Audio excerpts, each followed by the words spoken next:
Halo teman-teman, selamat datang di Value Stock. Hari ini saya akan membahas analisa fundamental saham BBCA kuartal kedua tahun 2021.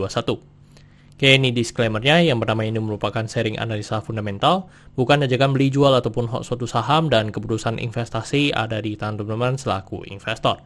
Yang ketiga, dari analisa fundamental ini bisa dijadikan referensi untuk analisa saham-saham yang teman-teman miliki. Oke, pertama-tama kita masuk ke bisnis model dari saham BCA ini. Untuk kegiatan usahanya bergerak di bidang usaha perbankan, jadi untuk sumber income-nya berasal dari pendapatan bunga. Untuk segmen usaha atau marketnya di Indonesia, terkait kasus hukum, setelah saya membuat video ini, saya tidak menemukan adanya kasus hukum yang terkait dengan BBCA. Untuk kepemilikan saham dimiliki oleh Dwi Mulia sebesar 54,94%, masyarakat sebesar 45,06%.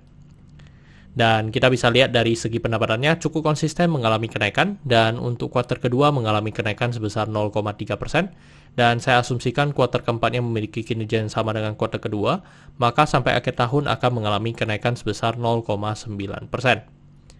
Dan dari segi net profitnya juga cukup konsisten mengalami kenaikan, dan kenaikannya sebesar 18,9% untuk kuartal kedua. Dan seperti tadi, saya asumsikan kuartal keempatnya memiliki kinerja yang sama dengan kuartal kedua, maka sampai akhir tahun akan mengalami kenaikan sebesar 7%. Dan dari segi asetnya juga konsisten mengalami kenaikan, dan kenaikannya sebesar 5%. Untuk dari segi utangnya juga konsisten mengalami kenaikan, dan kenaikannya sebesar 5,7%.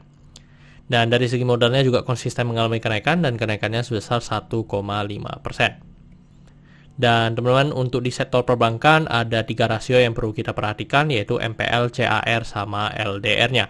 Dan untuk MPL-nya dari gross 2,39 dan netnya di 0,9. Dan itu masih di bawah ya, 5% yang distandarkan oleh BI. Untuk CAR-nya di 25,33%, masih di atas dari 9% yang distandarkan oleh BI. Dan untuk LDR-nya di 62,35%. Jadi teman-teman mengalami penurunan dari segi LDR. LDR itu kan ada loan to deposit ratio, yang dimana di tahun 2021 ini mereka lebih ketat lagi ya dalam menyeleksi siapa-siapa saja yang ingin diberikan pinjaman. Dan untuk di masa COVID seperti ini, yang dimana masih ketidakpastian, jadi kalau mengalami LDR yang menurun itu lebih bagus ya, supaya MPL-nya tidak mengalami kenaikan. Terus ini ada sama dengan laporan keuangannya dari 2014 sampai 2021. Di sini saya akan banyak membahas tentang rasio keuangannya. Yang pertama adalah NPM atau Net Profit Margin. Untuk Net Profit Margin 2021 ini sekitar 43,94%. Jadi ini untuk Net Profit Margin dari BCA ini sangat bagus ya teman-teman, di atas 40%. Terus untuk dari segi EPS-nya di 1189 dan membuat pernya di 25,12 kali. Dan untuk dari segi per, memang ini pernya sudah cukup tinggi ya, di atas dari 20. Untuk dari segi book value sekarang di 7683. Dan kalau kita bandingkan dengan harga sekarang, maka kita bisa menemukan PBV-nya di 3,89 kali. Dan kalau kita lihat secara histori, mungkin untuk 2021 ini lebih murah ya dibandingkan dengan tahun 2020. Yang dimana 2020 untuk dari segi PBV di 4,5, sedangkan di 2021 masih 3,8. Untuk dari segi DR-nya di 5,03 kali, dan ini masih sangat sehat ya teman-teman.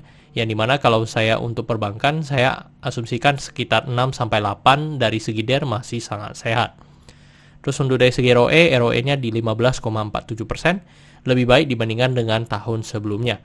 Dan kalau kita lihat secara rata-rata, memang rata-rata untuk dari segi ROE-nya di atas 15%. Untuk ROA di 2,57%. Oke teman-teman, saya membuat video ini untuk harga sahamnya di 29.850, dan dari analisa fundamental saya bisa mendapatkan nilai intrinsic value-nya sekitar Rp20.000.